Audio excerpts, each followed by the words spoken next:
On assiste vraiment à une explosion des métiers RH. Mais si je me concentre sur les 5 principaux auxquels mène le Master 2 RH dans les entreprises multinationales. Premièrement, le chargé de mobilité internationale, qui s'occupe de tous les mouvements des collaborateurs à l'étranger.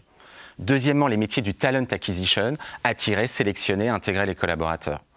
Troisièmement, les métiers opérationnels RH, HR Business Partner, qui gèrent des populations de collaborateurs main dans la main avec les managers.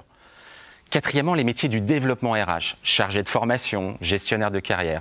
Et enfin, cinquièmement, les métiers qu'on appelle quantitatifs RH. Le chargé de rémunération et avantages sociaux, le responsable des systèmes d'information RH, le contrôleur de gestion sociale. À noter une particularité du M2, 15 à 30% de nos étudiants commencent par un VIE, un volontariat international en entreprise. Nous avons 3 principaux axes de différenciation. Le premier, c'est que nous avons bâti un écosystème de partenaires particulièrement riche pour permettre vraiment d'ancrer les étudiants dans l'univers RH.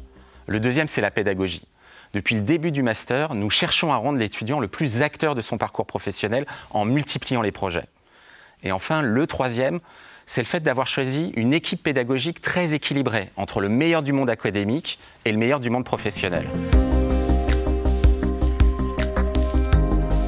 La fonction RH nécessite d'avoir un portefeuille de compétences extrêmement varié. On parle de caméléon RH. Alors il faut d'abord être un acteur crédible, bien entendu, et maîtriser les fondamentaux des grandes politiques RH. C'est le cœur du Master 2.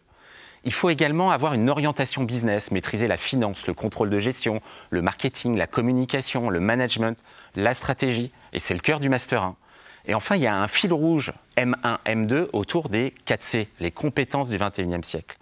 L'esprit critique, la capacité à collaborer, la capacité à communiquer, la créativité. Et donc, on l'incarne dans le cadre des différents projets tout au long de l'année. Grosso modo, nous avons 4 critères de recrutement. Le premier, bien entendu, l'anglais. Score TOEIC à 780, expression écrite et orale en anglais. Parce qu'on va avoir une Learning Expedition, des examens et des cours en anglais. Le deuxième critère, c'est le parcours international, l'impétence pour l'international. Les stages, les semestres à l'étranger, les voyages, le goût, la volonté de faire sa carrière à l'étranger. Troisième critère, bien entendu, un projet RH solide. On ne choisit pas la fonction RH par hasard. Il va falloir nous expliquer et expliciter votre projet professionnel. Et enfin, quatrièmement, c'est la personnalité. Et en particulier, 2 métacompétences. La curiosité intellectuelle et puis la volonté de travailler en équipe et de développer son intelligence collective.